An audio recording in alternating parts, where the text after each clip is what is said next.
side of the coin on this one.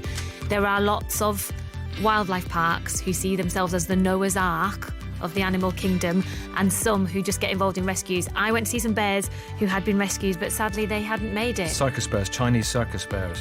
No, they were Japanese museum bears. Oh my goodness sake. And the Japanese museum had basically called the UK and said, we can't look after these bears, can you look them? They came over here, they were fine for a couple of years.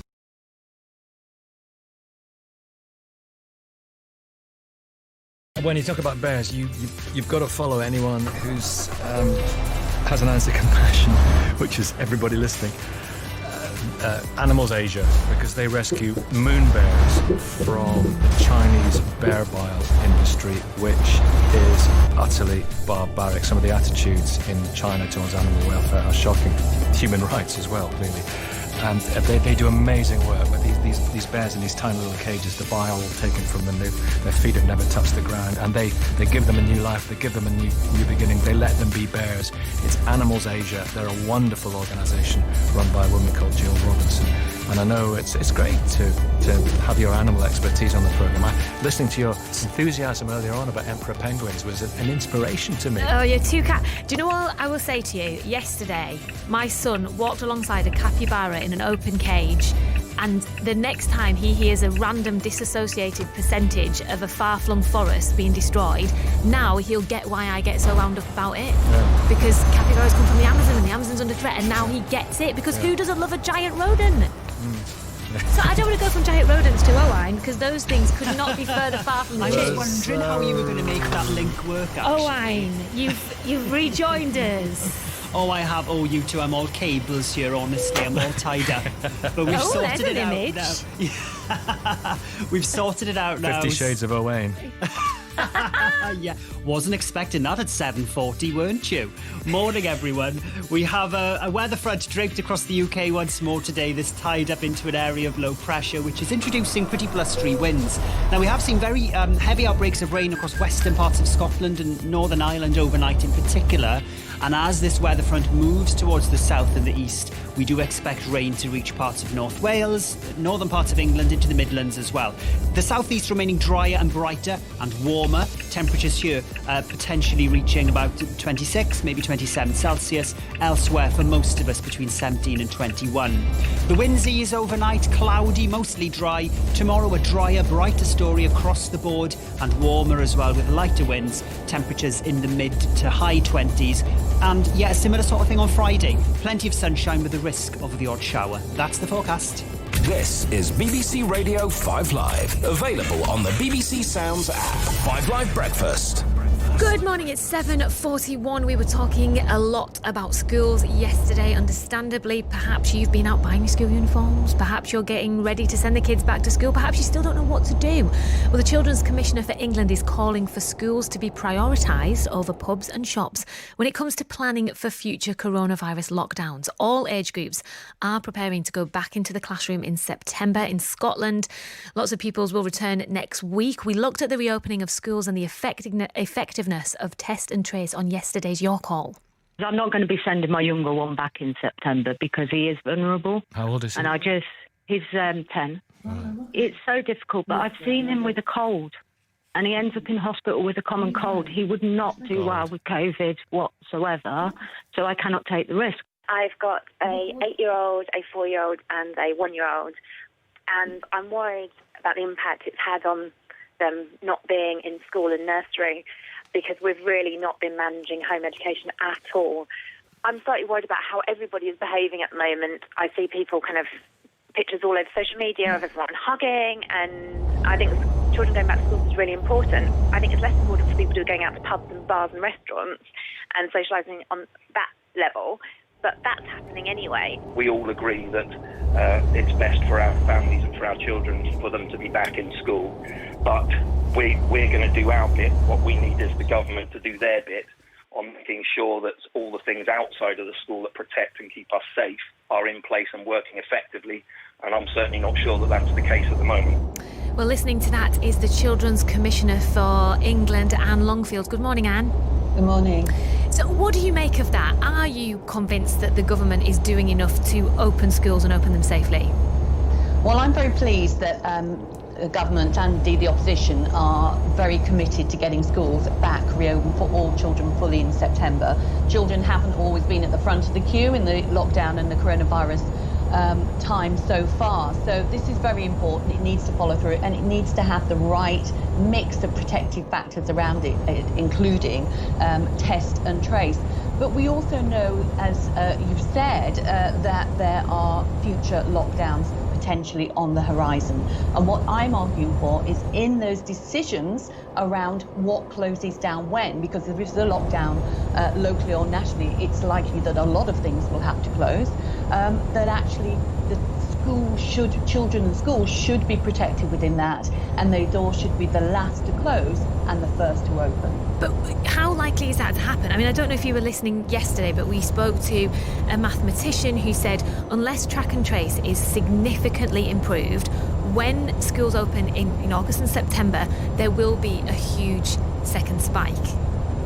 Well, I heard those interviews too, and what the mathematician was saying very much was, as schools reopen, so do other parts of society. And of course, this is all about balancing and making decisions over social interaction. If we go into lockdown, then there will need to be decisions about how that is sequenced. And my argument very much is that schools need to be protected within that sequencing. Now, around all But of when that, you say to make it protected, work, sorry to just jump in now, when you say protected, do you mean protected from shutting down? yes. In both cases, to open in the first place in September, as some of your parents there said, there needs to be those protective factors around the school. There needs to be good planning and management of infection within the school to prevent infection. And we've seen schools working tirelessly to put that into place. It needs track and tracing to be in place to give people that reassurance. But when we get to the point, if we get to the point with the decisions about another lockdown and priorities have to be made, I want schools to be protected in terms of those priorities and to be the last to close and the first to open. But even if there is a risk to health, I mean, I don't mind saying No, of it. course, I it took has my to be. kids out of school and before they shut down. Can you understand why some parents are nervous about their kids being in school as we go into winter? All of this will, of course, depend on scientific advice that it's safe. That has to be said. There can be no way that any school should go against scientific advice. But also, we have to find ways to adapt and to manage and live with this infection. We can't keep schools closed until a vaccine is found, because that might never happen. So with good infection control and good management within the school and the surrounding area, and I know there's more to be done, I do think there needs to be improvement to the test and trace to give people reassurance. There is 5 more weeks to do that before September. With that, I think those parents whose children are able to go back into school should have confidence in that. Are teachers and educators on board with what you're saying, that schools should open first and close last? I think teachers throughout have been clear in saying they're working tirelessly to make sure that children get the support they need, but they know that children need to be back in school. Now, they depend, of course, on the risk management around it and on government to really make sure that it is safe, but they want children in school. They know what's best for children. Talking of risk, what do you make of children wearing face masks? We're going to be talking to the Shadow Health Secretary a little bit later in the programme, Jonathan Ashworth. He said that Labour would support the idea that some children should wear face coverings. Is that a valid argument? Well, of course, the scientific advice is that we don't need children to be wearing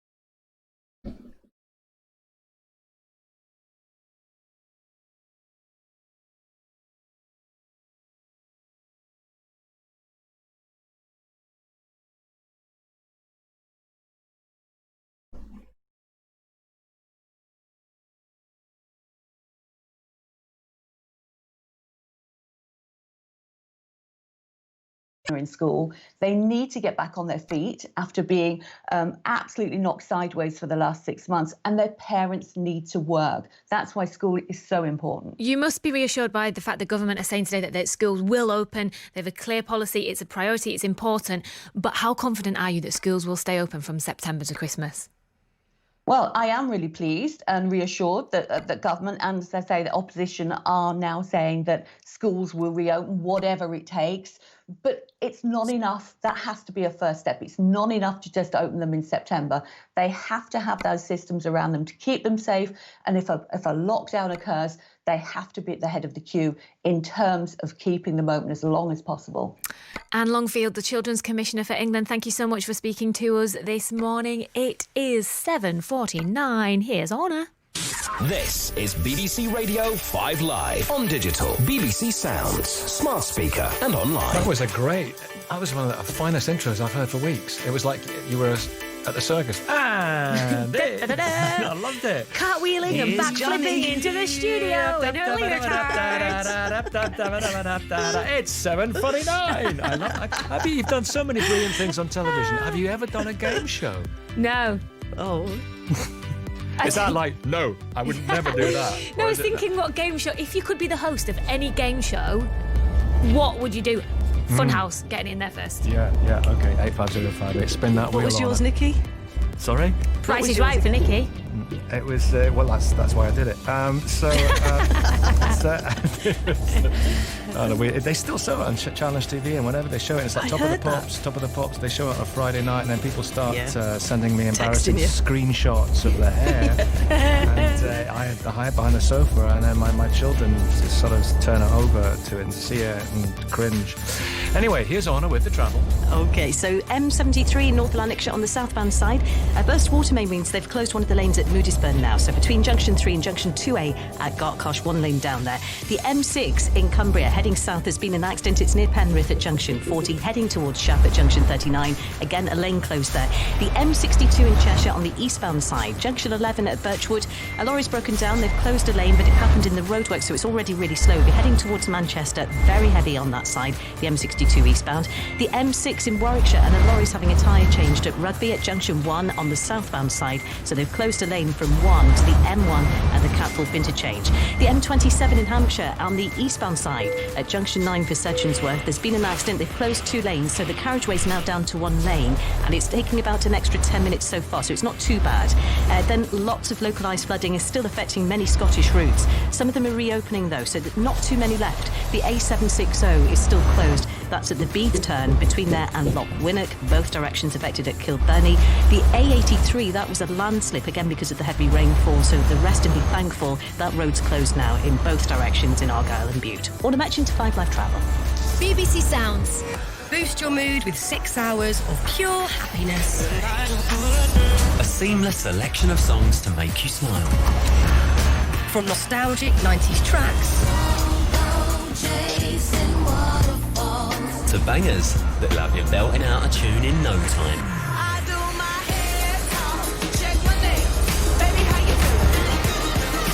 The all-day happy mix. This has made me feel very joyful indeed. Listen now on the BBC Sounds app.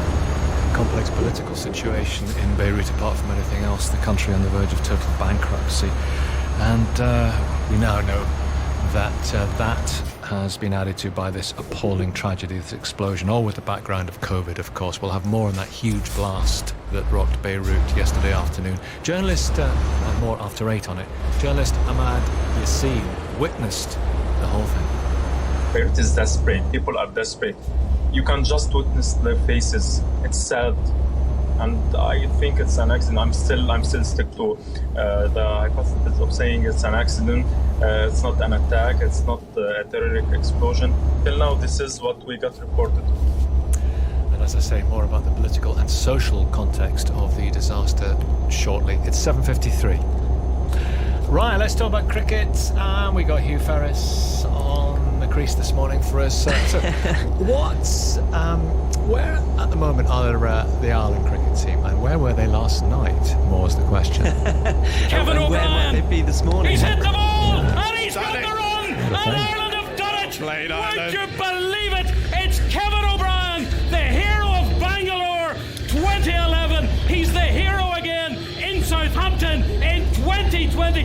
can barely talk. They've done it again. They've beaten England on English soil. I love that. There is a sense for English cricket fans that the name of Kevin O'Brien sends them in shivers, because that 2011 game in the World Cup in Bangalore was an extraordinary century of just 50 balls by Kevin O'Brien. He only got 20-odd last night, but scored the winning runs. 2 centuries, though, from Paul Stirling and Andrew Bell-Burney, the current captain, gave Ireland a famous win over England. It's the first time they've beaten England in England, and of course England currently the World ODI champions. This on a day where Test cricket returns as well. So let's talk about both with Test match special commentator and World Cup winner Isa Guha. Isa, morning. We'll talk about the Test series in just a second, but first of all, that extraordinary night for Ireland, who have constantly been competitive, but only in parts of the one-day international series with England. So for them to string it out over the course of 49 overs and 5 balls yesterday was something to behold. Yeah, absolutely. Hugh, Helen, Nikki, good morning to you all. What a moment it was for Irish cricket. And you were hearing the voice of Michael McNamee. Excited was an understatement. He was so excited that they got over the line. And yeah, I mean, at times they threatened, but to be honest, it was very one-sided in the first one-day international. The second one, you know, they came back into it. You could see their fighting spirit. England a depleted side, because a lot of their kind of World Cup winners involved in the test game, it was always going to be difficult to do both with the schedule as it is, with it being so condensed and having to be in the bio bubble. So an opportunity for almost, you know, guys coming in and to see the strength and depth of the England team. And they got to a position where they went past 300, England, after stuttering. You know, they were on course to go to 400. So if they were being ultra ruthless, they would say that they probably failed in the batting. And then with the bowling, you know, you just have to give credit to Ireland. You know, England probably not as disciplined as they could have been, and Ireland were outstanding. Paul Stirling, who's played a lot of cricket over in England in the county game, he's actually really good friends with Eoin Morgan. You know, they hang out quite a lot, and so, you know, I'm sure naturally he would have been disappointed, Eoin, but also delighted for his friend that he played the way that he did. Such a destructive player. And then the captain as well supported him beautifully, got a century himself, and what a moment it was.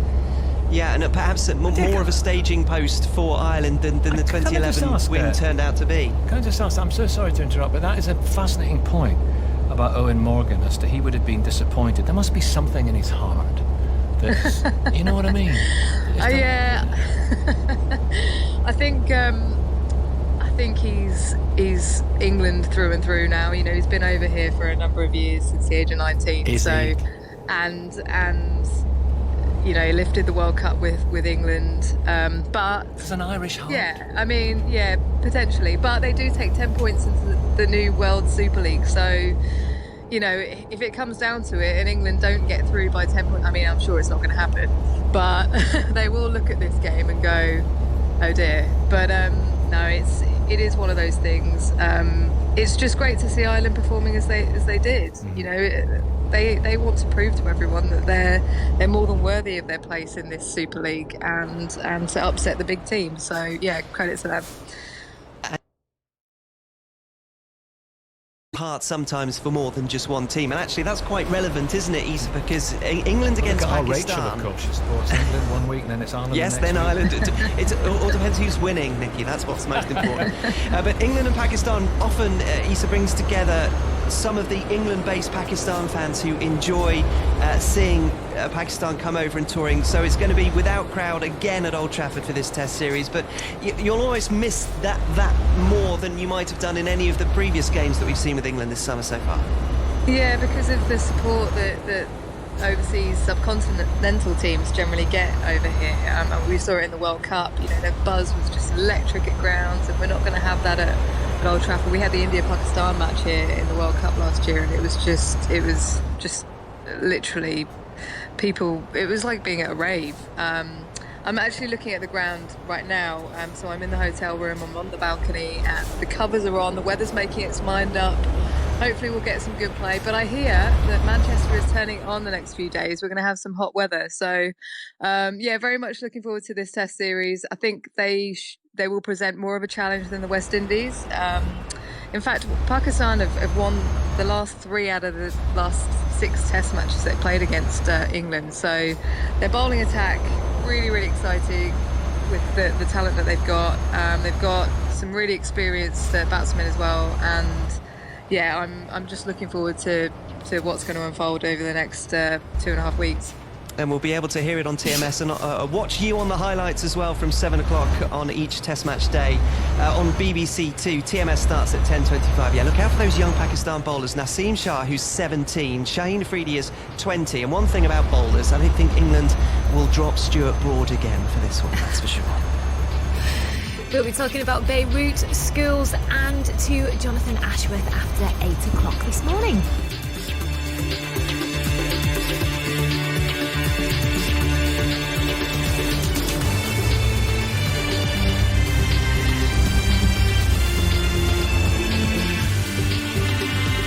On digital, BBC Sounds, smart speaker and online. This is BBC Radio 5 Live. BBC News at 8 o'clock on Wednesday the 5th of August. Good morning, this is Tina de Healy. More than 100 people are now known to have died in an explosion in Beirut. A report by MPs says errors by the government on border restrictions in March made the coronavirus outbreak worse. And it's claimed adults spent more than 6 hours a day during lockdown watching television. Rescue workers in the Lebanese capital Beirut are still searching through the rubble of demolished buildings for the many people missing, following a huge explosion which destroyed much of the area around the port. At least 100 people are now known to have died and more than 4,000 have been injured. Ibrahim Shamas has been looking for his nephew Hassan all night. He's 29 years old. From 7 p.m. in the evening, we've been all over every hospital in Beirut, and now we're waiting for the names to come out. Nothing has come out, though. We don't know if he's dead or alive. We just don't know. Officials say the blast happened when thousands of tons of ammonium nitrate in a warehouse ignited. 3 days of national mourning have been declared. Here's our Middle East editor, Jeremy Byrne. Lebanon, situated at the heart of the world's most unstable region, was already deep in an economic, political and medical crisis. Hospitals that were struggling with COVID-19 are dealing with thousands of casualties. Now a country that imports almost all its food has lost its major port for the foreseeable future. Precious stocks of grain have been destroyed. Lebanon's leaders, many of them notoriously corrupt and incompetent, were struggling to deal with the existing crisis. Now they face the challenge of working out what happened. Why were dangerous chemicals being stored in the docks? MPs have accused the government of accelerating the pace of the coronavirus errors. The Home Affairs Select Committee says in particular lifting all virus-related border restrictions in mid-March resulted in many more people contracting COVID-19. The government has dismissed the findings, saying its decisions kept people safe and were guided by the science. Here's our Home Affairs correspondent Dominic Casciani. As the pandemic spread in February and March, country after country introduced measures to monitor or control the movements of people arriving from areas that were gripped by the virus. But on the 13th of March, 10 days before the UK's national lockdown, the government withdrew advice to travellers who were arriving from high-risk locations such as parts of China and Italy that they must self-isolate for a fortnight. That decision, say the MPs, was a completely inexplicable serious error. The mistake was compounded, says their report, by a failure to recognise that thousands of travellers were probably bringing the virus from Spain in particular. An independent think tank has called for changes to the way bosses' pay is decided after it emerged that the coronavirus pandemic has had little impact on chief executives' salaries. The High Pay Centre and the Chartered Institute for Personnel and Development found that just 36 FTSE 100 bosses suffered a cut in their basic salary. The broadcasting regulator Ofcom has found that the amount of time people spent watching television or video streaming services surged during lockdown. On average, adults in the UK spent 40% of their waking hours watching programmes and other video content. Yi Chong Tae is the Director of Research at Ofcom.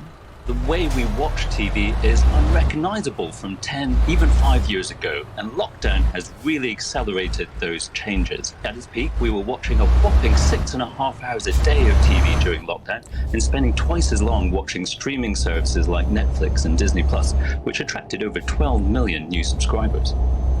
The Duke of Edinburgh and Prince Charles will play a part in commemorations in 10 days' time, marking the 75th anniversary of VJ Day, the moment when Japan's surrender ended the Second World War. Here's our royal correspondent Nicholas Witchell. To those who took part, they were the Forgotten Army, fighting on against the Japanese in the jungles of Burma and elsewhere for several months after the Second World War in Europe had ended. Japan surrendered and British servicemen returned home, but Britain by then was a country eager to move on. The feeling that their sacrifice had been forgotten was exacerbated. But on the 15th of August, the Prince of Wales will lead a national 2-minute silence from the National Memorial Arboretum in Staffordshire. Today's weather: showery rain with some heavy bursts of rain across western areas. Southeast England will be mainly dry with sunny spells. It will be pretty warm with top temperatures of 25 Celsius in London, 23 in Cardiff and 19 in Edinburgh and Belfast. That's the BBC News coming up to 5 minutes past 8. This is BBC Radio 5 Live, available on the BBC Sounds app. 5 Live Breakfast. Yes, Helen Skelton, Nikki Campbell, 5 Live Breakfast for a Wednesday morning. Good morning, thank you for being there. So, Lebanon, a country in mourning after that large blast in the capital, Beirut, killed at least 100 people, injured more than 4,000 others. Many still missing, thought to be trapped under rubble. I'm sure you've seen the quite distressing images that are all over the news. The whole city shaken by the explosion yesterday afternoon. It was such a powerful blast that there was damage to streets and buildings for kilometres across the city. They could hear what happened in Cyprus, that's 150 miles away. And as I say, there are videos circulating the internet and the TV showing smoke billowing from a fire and a mushroom cloud following the blast at the port. It was just after 6 o'clock yesterday, and I was in the flat, and we had just heard about a fire that seemed to have erupted in the port, and I was sort of looking into that, and there was suddenly this deafening noise that sounded at the time. I thought it was a jet aircraft flying very low over the building, because we get that quite a lot in Beirut, and it sounded sort of like it was breaking the sound barrier.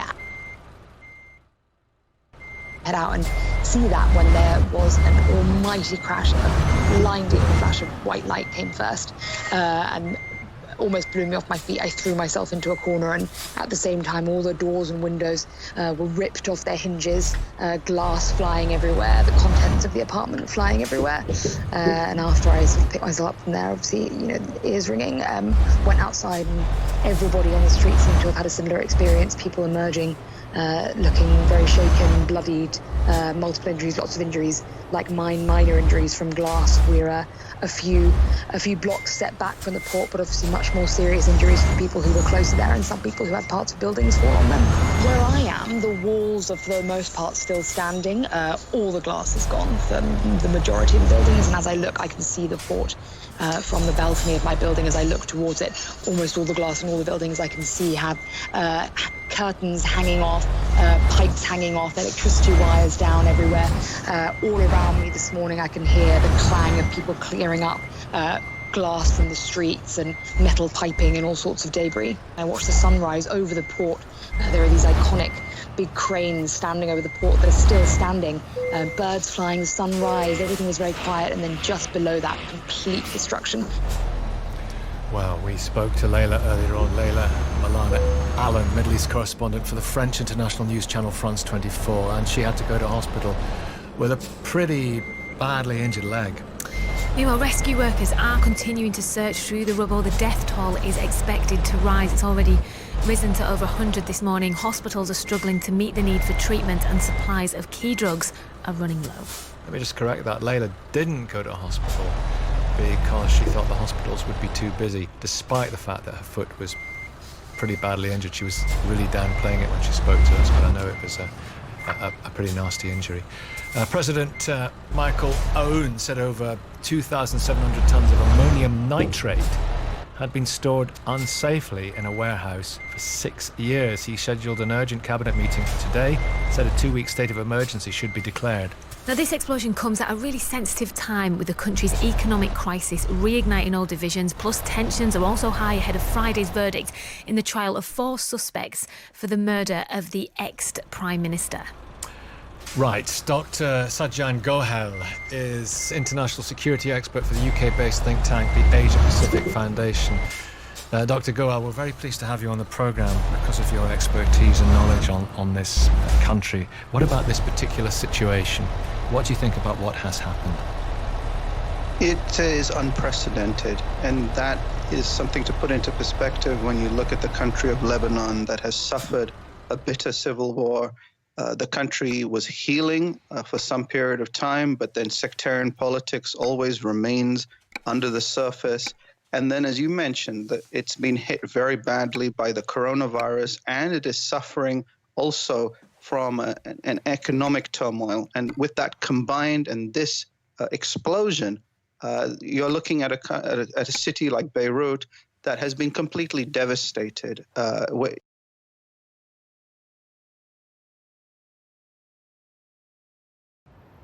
And there are deep and widespread levels of patronage and corruption in government. This is not a loved government, is it?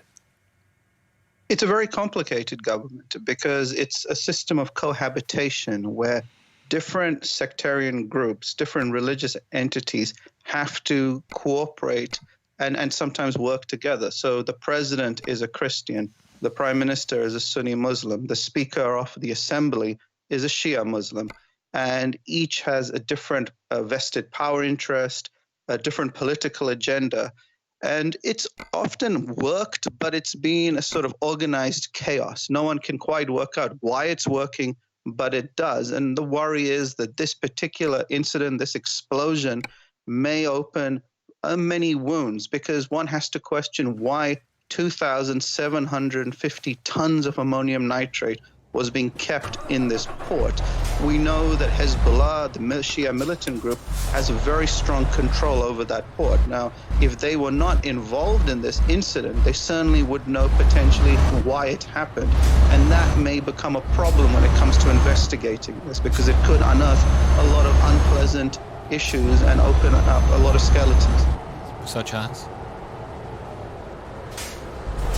Opening up a lot of skeletons, what kind of things might be uncovered and come to the surface? Well, think about it this way. I recall the Al-Qaeda plot in the UK in 2004, where British terrorists had in possession 0.5 ton of ammonium nitrate fertilizer, which the UK authorities believed could have killed hundreds of people. You are looking at 2,750 tons of ammonium nitrate fertilizer. I've not heard of something on this scale before, all being collected in one place. Why was it there? Why wasn't it destroyed? What was it being potentially used for? Was it some surplus for Hezbollah for potential future attacks? They've often been accused of using ammonium nitrate fertilizer in some of their plots.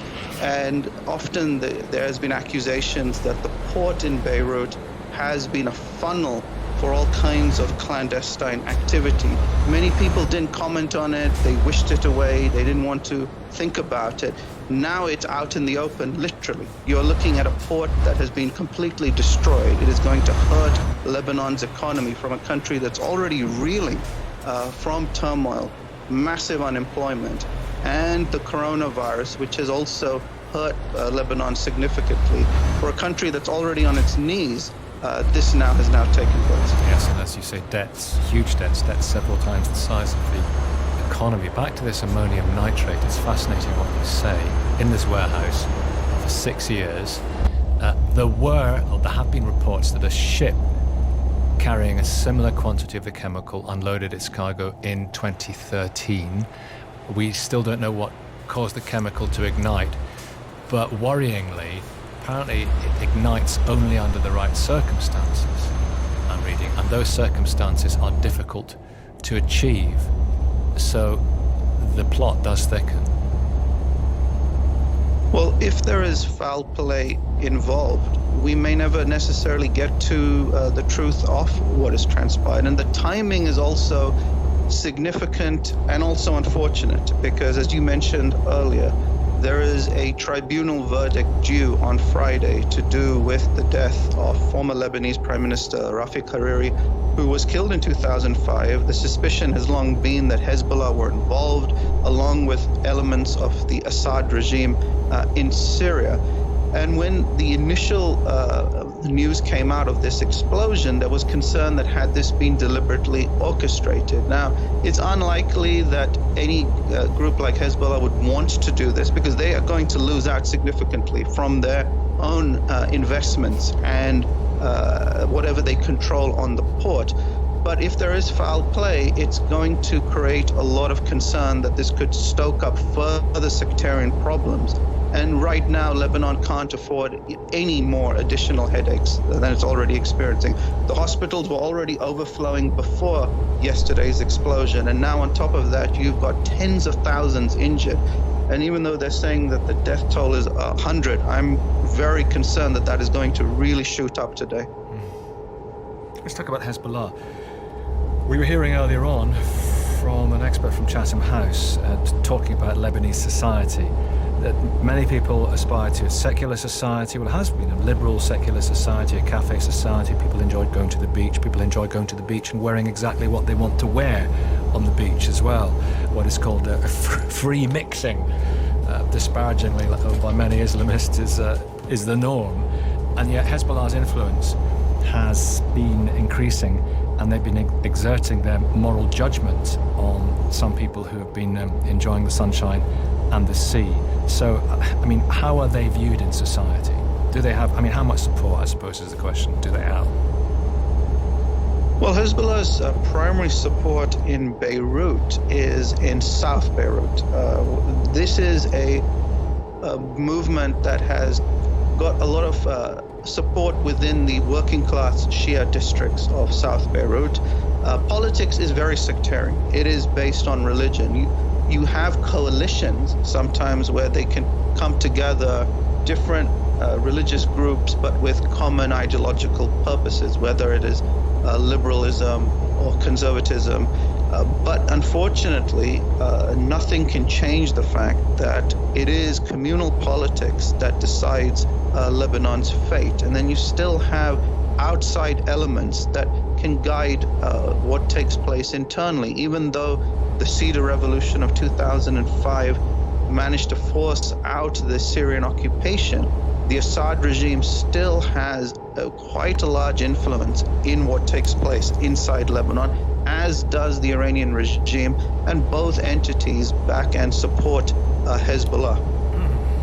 And Israel, of course, on constant watch on Hezbollah too. It's so interesting talking to you. This could be, finally, this just could be incompetence. We heard earlier on, the thought is that it was sparks from a welder.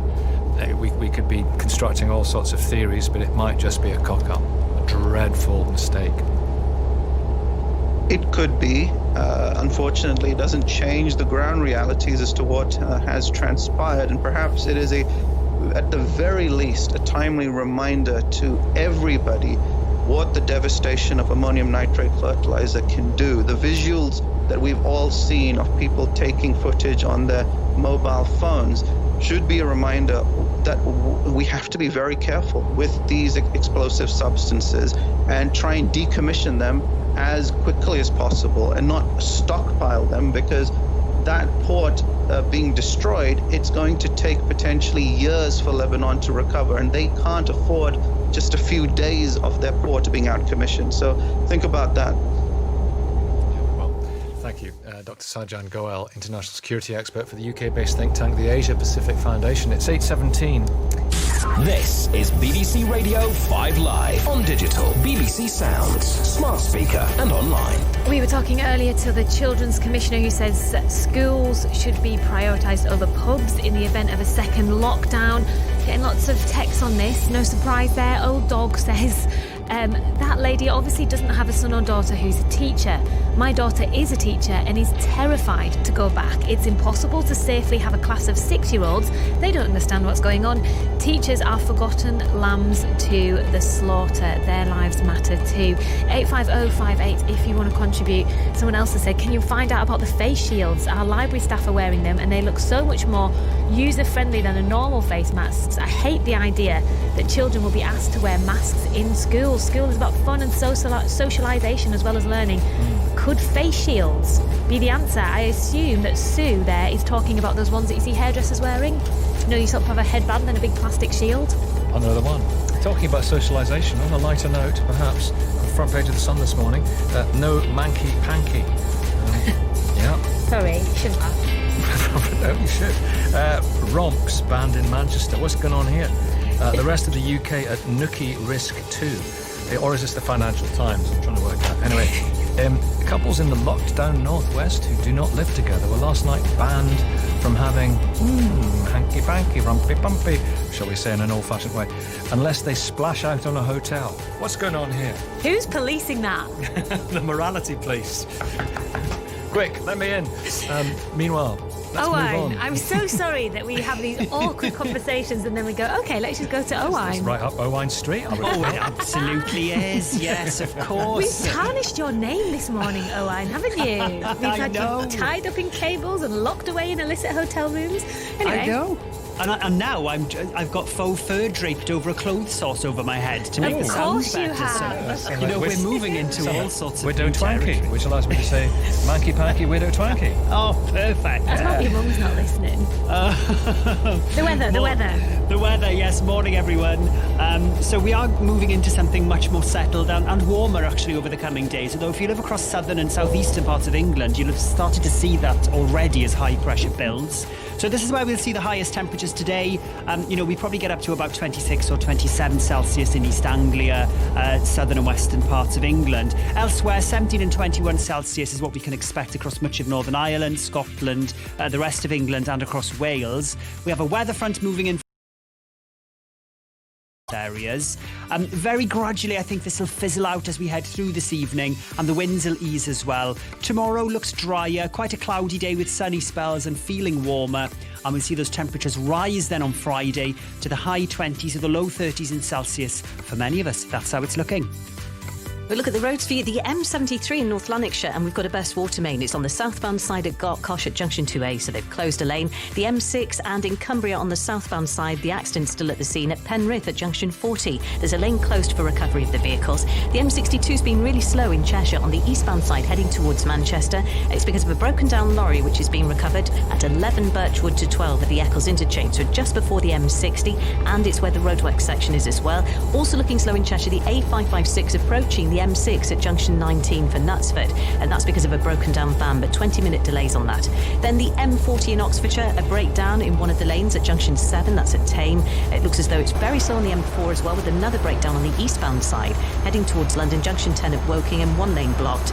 The M27 has 2 lanes closed for an accident eastbound at junction 9 Sedgensworth, with queues back to Busselton at junction 8, and in North Ayrshire the A760 still closed because of localised flooding. That's near the Beath turn.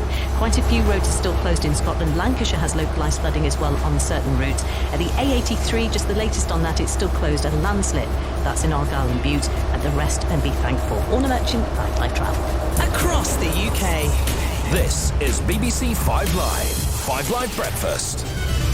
Morning still to come. We're going to be talking more about schools versus pubs. A landlord and a parent will fight in this studio. No, I'm joking, of course they won't do that. They will discuss in an informed manner what might happen next week when kids go back, and indeed in September. Now though, let's talk about Fulham fans. They'll be dancing outside the sushi bars of Fulham because... The sushi bar? Well, we were talking about Harrogate and we said obviously Betty's Tea Room, they'll be dancing in Betty's Tea Room. So I thought, what's the Fulham equivalent? South West London. Delight for Fulham Asian fans. fusion. Of course. On a slate.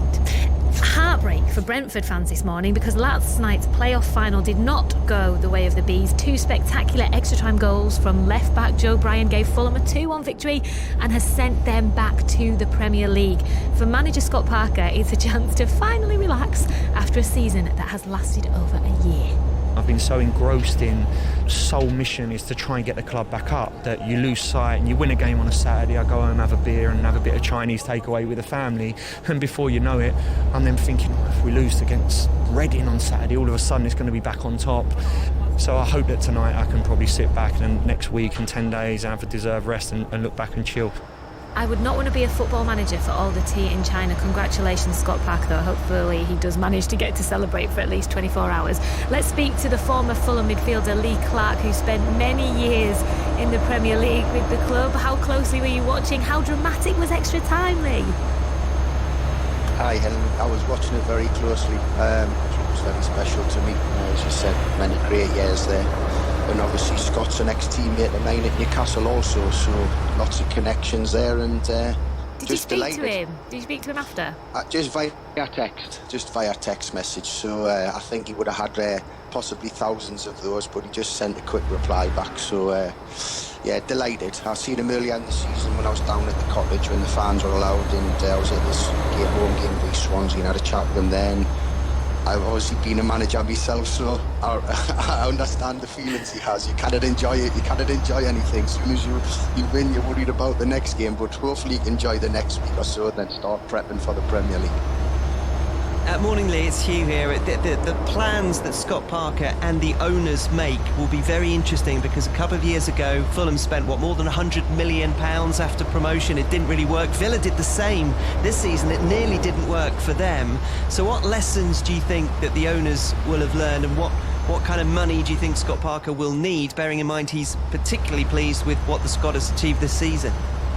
Well, already I've seen and heard what Scott's been saying, and he's been saying that they have to learn from 2 years ago, the mistakes they made last time, and it just goes to show that it doesn't really matter the amount of money you spend, it's how you spend it. And I think they just went a little bit gung-ho in the transfer market last time and didn't really look like they had a plan of what they were trying to do. They bought numerous players in the same position, players without Premier League experience who are quite young. So I think this time, no matter what his budget is, he'd be looking to try and get players who have the experience of the Premier League, but also in specific positions that are required. And I think he'll give a lot of faith to the players that have helped him get promoted, because he seems to have a terrific relationship with them. The scenes at the end were brilliant. As you know, it was very emotional, and rightly so, but the players were all around him. And so I think he's got a real strong bond with that group of players now, and he'll want to keep the majority of those and just possibly add 2 or 3 and just see how it goes. And then if he has to go back again in the winter transfer window, he can. I just think the last time they've done it, they just went a little bit crazy and there didn't seem to be a plan. The dressing room banter, I hesitate to use that word because it's an awful word, but you know what I mean, surrounding left backs often suggests, doesn't it, Lee, that left backs aren't necessarily the highest profile member of a squad. So have you ever made jokes about left backs, and will Joe Bryan be able to start making his own jokes now after what he did last night? Well, I think your words said it, didn't you? They're not the most high profile of players. It's usually the strikers who get all the praise, isn't it? So, but you see that they're important, and Joe Bryan's had a terrific season. When I've been watching the games, he's an exciting, he's a modern day full-back who likes to attack, and his 2 goals last night were the quality finishes of a top striker. So the first one was great invention. They've obviously worked on that, seen what the Brentford goalkeeper does from free kicks, how high his starting position is, and Scott's given the authority to have the shot, and he took it fantastically well. And then the second goal, you would think that was a striker finishing that one. So he'll be on everyone's lips at the moment, and rightly so, and there'll be high praise for him. But I thought the whole group were brilliant. Well, Lee, if anybody has earned the right to jump on those coattails, it's you. I think you want to get yourself down to Fulham and take Scott Parker out for a pint or 10. Helen, you've done well to get me up so early, because I had a few celebratory glasses of red last night. So, did you agree once you were 2 bottles deep? You're like, yeah, fine. Oh, half 8. Yeah, that's it. Yeah, and then you realised this morning what I'd put myself in for. Well, we'll let you get back to your strong coffee. Thank you for speaking to us. You shouldn't have said that. We got the Shadow Secretary of State for Health, and they're talking coming up now. talking about drinking red wine. It's an absolute disgrace. He did it responsibly, I'm sure he did. Yeah, absolutely. Yes, he is waiting in the wings. The Shadow Health Secretary, Jonathan Ashworth. It's 8:27. We are talking to Jonathan because the government is being accused of being too slow to act throughout the pandemic, too slow to move into lockdown, too slow to roll out testing and get PPE to frontline workers.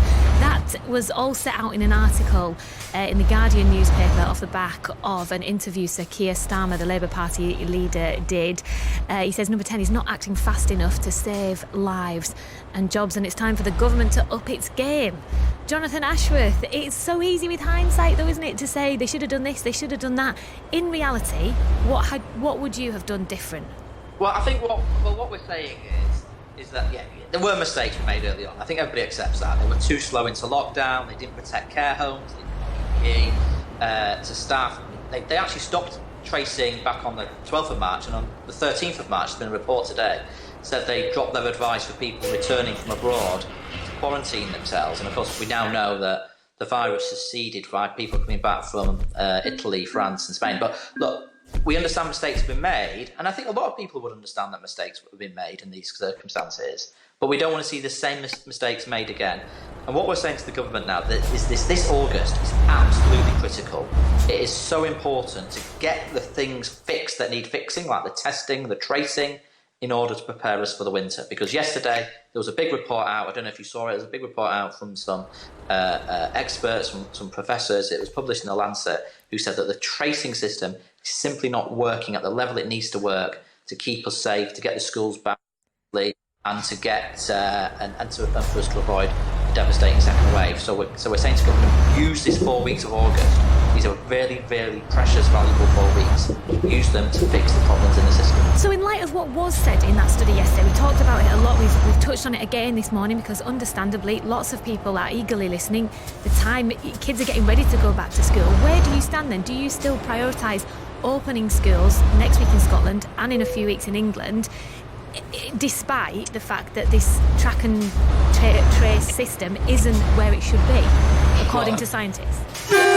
Getting our children back to school is absolutely vital. It's a national priority. We know children out of school for months causes all kinds of long-term problems, education problems, development problems for the children, health problems as well, probably unquantifiable mental health issues associated with it. We've been talking about obesity recently, and we know we've got a childhood obesity problem. Children out of school, not doing PE, not interacting, not running around the playground, has an impact on obesity as well. So getting children back to school is absolutely vital. But if the government But do you stand by that? Do you stand by Jonathan Ashworth, even though if the track and trace doesn't improve, do you stand by opening up schools? Because it has been suggested to us yesterday that, you know, there will be a second spike if things stay as they are. Well, that is why we're saying fix the testing and the tracing system now.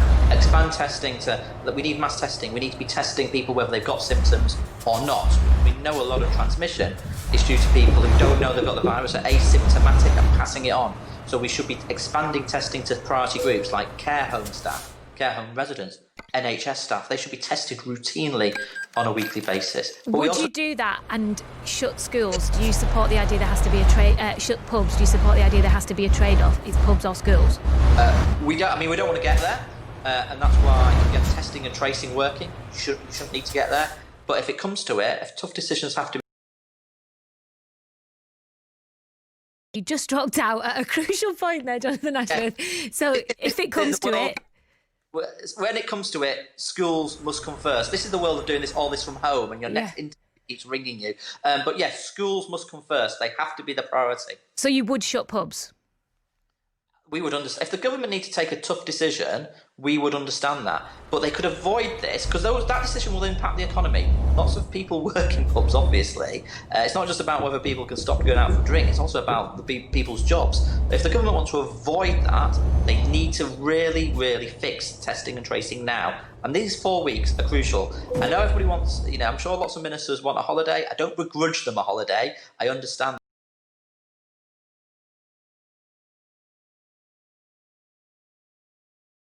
On children wearing face coverings? I think that needs to be looked at. I mean, we're not doing that in this country. Other countries are looking at it. Our scientific advice is that it's not needed, but that always has to be kept under review, because if other countries are now moving to it, I think we need to understand what the scientific advice is here on that front. It is easy to stand here now and say the government have been too slow. I mean, you are essentially criticising policies that you supported. Are you guys being too slow to criticise? No, I mean, look, we're saying to the government that every country around... Well, sorry, this is what happens. You've got so many different people trying to interview you. Your mum's phoning you to say you're on the radio. No, it's a rival broadcaster. I won't advertise them on your radio station.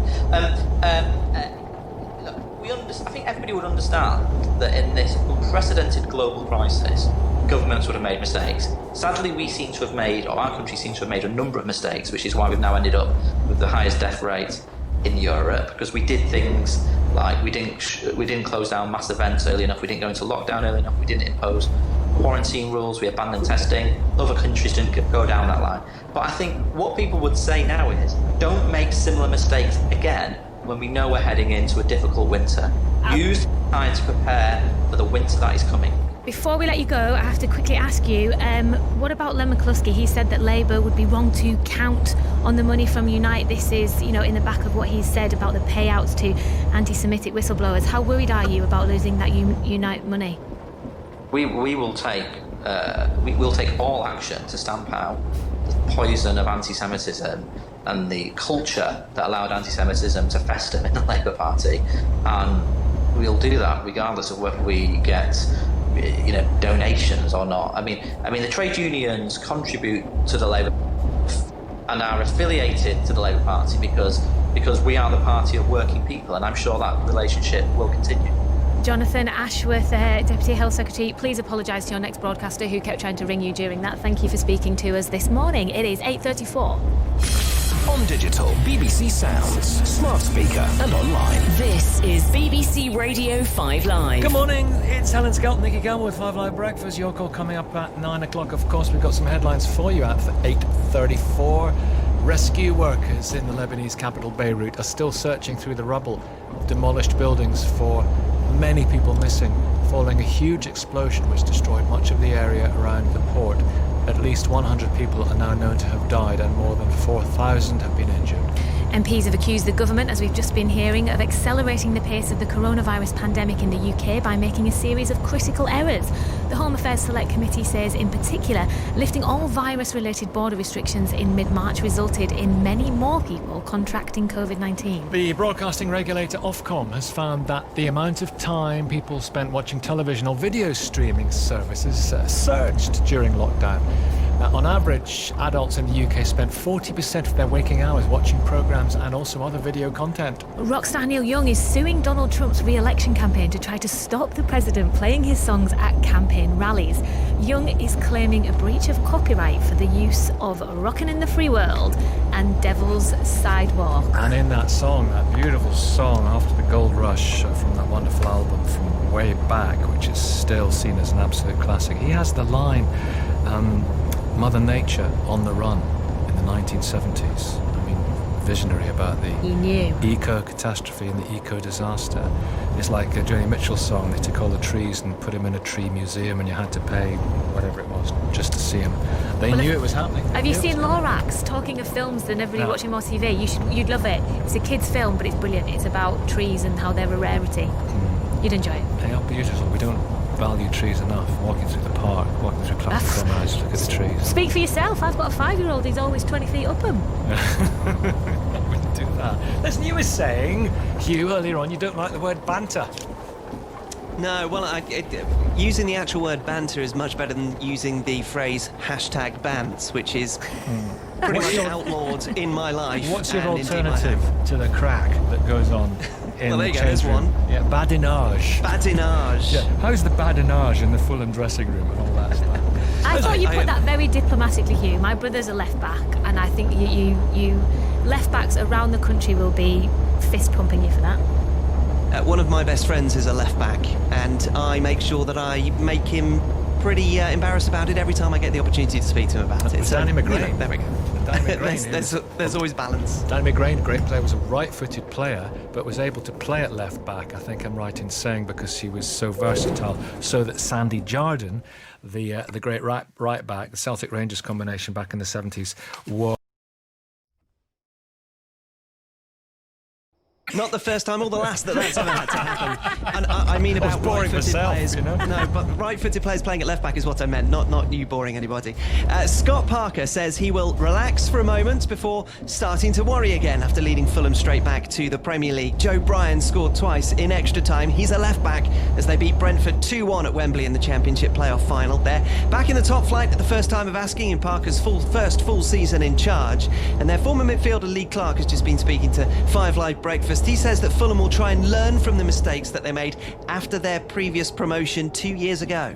I think they just went a little bit gung-ho in the transfer market last time and didn't really look like they had a plan of what they were trying to do. They bought numerous players in the same position, players without Premier League experience who were quite young. So I think this time, no matter what his budget is, he'll be looking to try and get players who have the experience of the Premier League, but also in specific positions that are required. We'll be hearing from Joe Bryan on 5 Live Breakfast before 9 o'clock this morning. Brentford have now failed to make it through a playoff campaign for a 9th time. That is a new English League record. Borussia Dortmund and Manchester United are believed to be very far apart on their valuation of Jadon Sancho. The German club wants in excess of £100 million, but United say that's too much in the current climate. German football expert Rafa Honigstein says we shouldn't read too much into that. There could still be a sticking point that we can't foresee at the moment where United or Dortmund are not willing to budge, and that's too much for the other party. But I think once you come so far, history would suggest and experience would suggest that a solution can be found. Ireland beats England on English soil for the first time as they claim victory in the third one-day international by 7 wickets. 2 centuries helped them chase down 329 at Southampton. Paul Sterling hit 142, while the other came from captain Andrew Balbirnie. We played not our best cricket in the first 2 ODIs, particularly with the bat, so to come out with a batting performance like that really gives us a lot of confidence that we can go on and compete when playing the best in the world again whenever those fixtures come about. Well, there's more reaction to Ireland's famous win over the world champions on the TMS podcast, which also has build-up to this morning's opening day of the first test against Pakistan. TMS itself is on air at 10:25 this morning on 5 Live Sports Extra. Now, this will not be happening again in 2020. Serves onto the forehand of Medvedev, and the return is long! Nadal collapses onto his back. A US Open champion for a 4th time. Rafael Nadal will not be defending his US Open title after deciding not to travel to New York from Spain because of coronavirus fears in both places. It'll be the first time this century that a Grand Slam draw will be missing both Nadal and Roger Federer, who's injured. The lowest ranked player in the World Snooker Championship beat the world number 4 on a day of shocks in Sheffield after former champion Shaun Murphy had also lost. Mark Allen was then defeated by world number 89, Jamie Clark. Never ever thought I'd get the Crucible in my life, and as soon as I qualified I just thought I'm just going to go out and love the experience. It was just a case of trying to enjoy it as much as possible because I never thought I'd get there again, and it worked, I think. And Tiger Woods has said playing in front of no fans at the US PGA Championship will be a step into the unknown. The event in San Francisco, put back from May because of the pandemic, is 2020's first golf major. It gets underway tomorrow afternoon. The 15-time major winner goes out with Northern Ireland's Rory McIlroy and fellow American Justin Thomas. They tee off just after 4:30. This is BBC Radio 5 Live on digital, BBC Sounds, smart speaker and online. So, with the weather prospects, here is Owain. What's going on? Hello, good morning. Well, we have some weather fronts across the UK at the moment, introducing cloud and rain across parts of Northern Ireland, Western Scotland and Northern England. Now, this is on the move, so we will see that rain pushing into parts of North and Mid Wales and then across the Midlands. I think southern and southeastern parts of England remaining dry. This is where we'll see more in the way of sunshine and also the highest temperatures, with highs of 27 or possibly 28 Celsius. But for most of us, I think those temperatures between about 17 and 19 Celsius. Quite breezy or blustery this morning. The winds will ease overnight. Largely dry and cloudy, and that sets us up for tomorrow, which will also be largely dry and cloudy with more in the way of sunshine developing through the afternoon and rising temperatures. And we draw in that warmer air mass then as we head through towards Friday and Saturday, with temperatures for many reaching the high 20s or possibly the low 30s. That's how it's looking. This is BBC Radio 5 Live, available on the BBC Sounds app. 5 Live Breakfast. More on Beirut, a huge blast and port devastating entire neighbourhoods of the city. Has killed more than 100 people, injured over 4,000, and people are saying that death toll is sure to rise. Officials say the blast happened when thousands of tons of ammonium nitrate in a warehouse ignited. 3 days of national mourning have been declared. The Lebanese Red Cross is coordinating with the Health Ministry to set up morgues because hospitals have been overwhelmed.